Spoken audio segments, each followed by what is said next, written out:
Jamaah, ada sebuah dosa yang lebih dahsyat daripada berzina. Kalau orang tua mendapati anaknya berzina, maka ana yakin dia akan melakukan tindakan yang sangat keras sekali.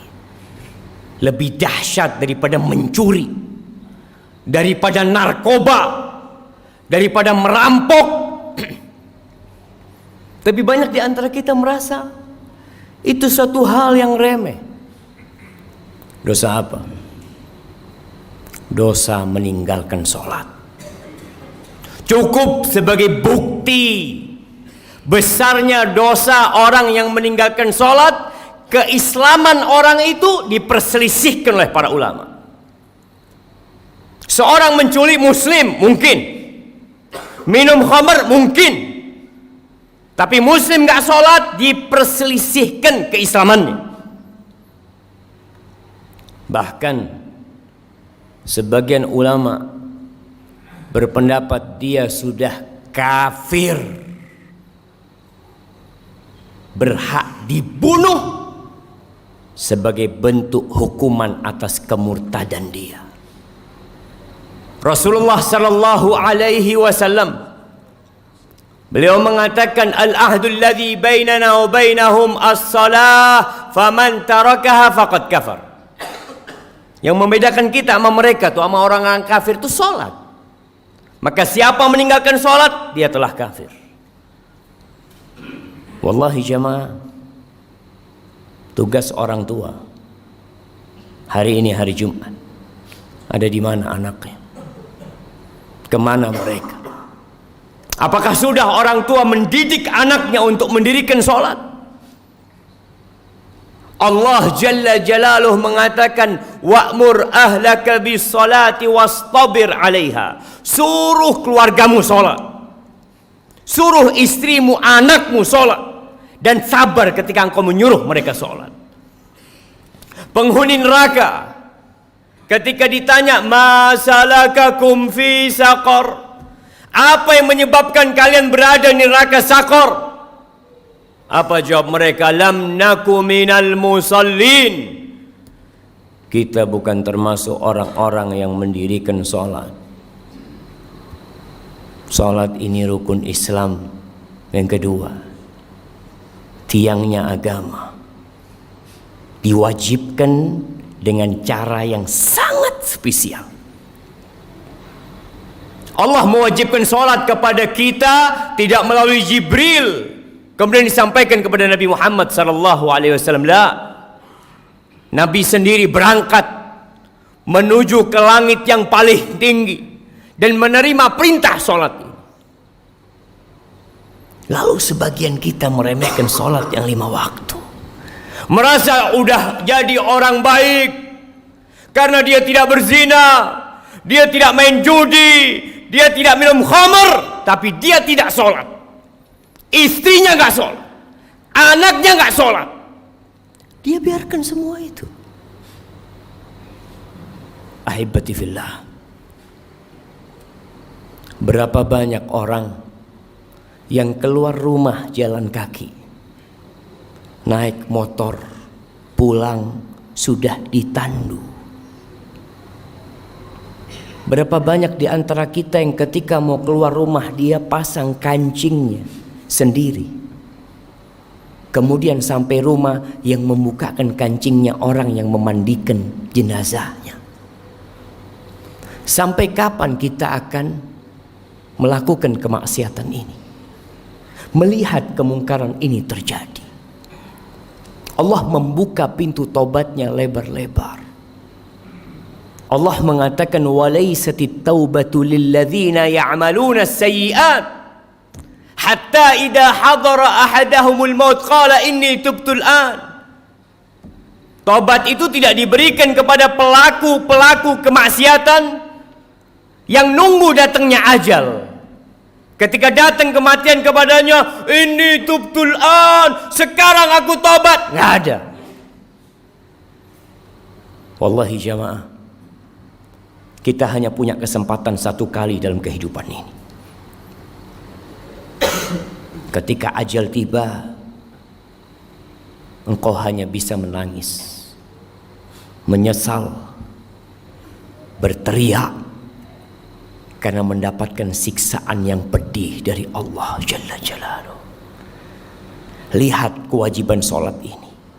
Orang dalam kondisi sakit tetap wajib sholat. Bagaimana dia tidak bisa berwudu? Tayamum. Dia nggak bisa tayamum, ditayamumi. Bagaimana kondisi tubuhnya penuh dengan najis? Bersihkan.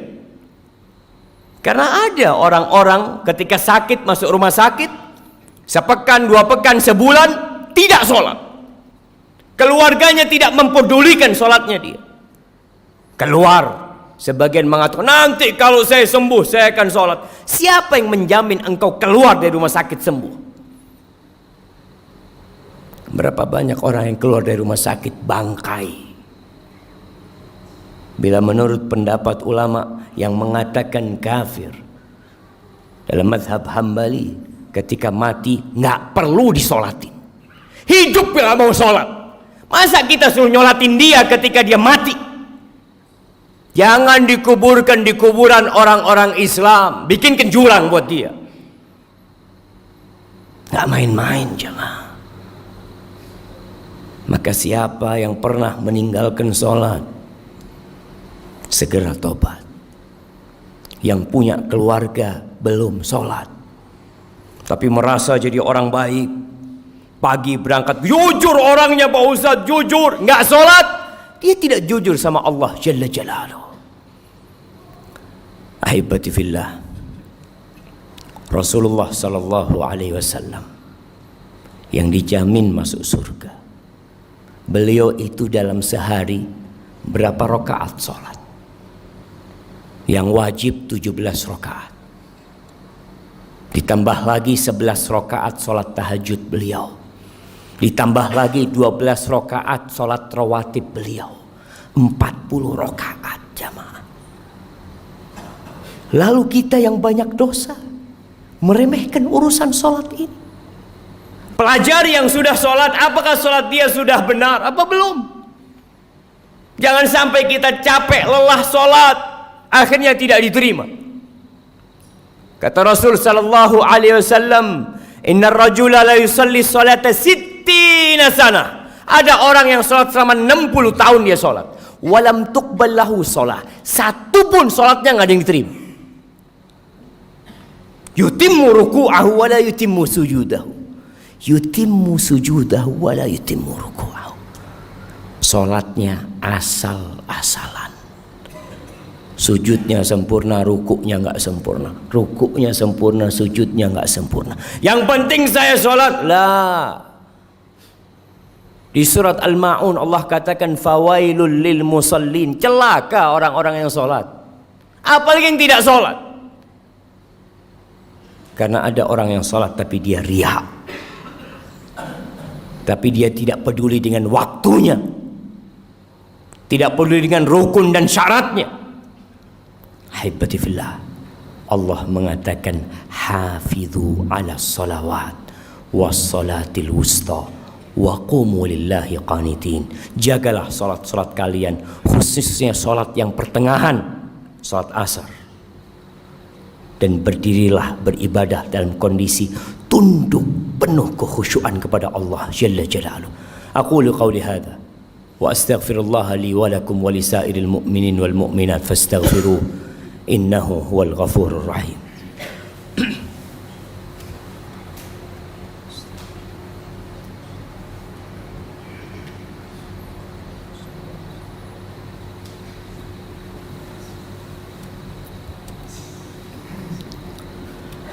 Alhamdulillahi Rabbil Alamin, wa bihi nasta'in ala umuri dunya wad din, wassalatu wassalamu ala sayyidil mursalin wa imamil muttaqin qaidil ghurril muhajjalin sayyidina wa maulana Muhammadin wa ala alihi wa ashabihi ajma'in. Amma ba'd. Haibati fillah, kita sudah masuk bulan Rajab, salah satu bulan haram Setelah Rajab kita akan masuk ke bulan Sya'ban. Setelah Sya'ban kita masuk ke bulan Ramadan. Sebagian ulama mengatakan bulan Rajab ini Syahruz Zara', bulan untuk bercocok tanam, menanam di bulan Rajab. Bulan Sya'ban itu bulan untuk menyirami tanaman kita. Bulan Ramadan bulan untuk menuai dan memanen apa yang kita tanam. Sebagian manusia, bahkan banyak orang Islam yang baru mulai menanam, baru mulai menyiramin di bulan Ramadan, sehingga buah yang dia petik pahit nggak karuan. Belum waktunya dipanen, dia panen. Maka manfaatkan bulan Rajab ini untuk menanam. Sudah cukup jamaah. Bulan ini bulan haram yang dimuliakan oleh Allah Jalla Jalla. Tinggalkan dosa-dosa kita. Allah membuka pintu tobatnya buat kita.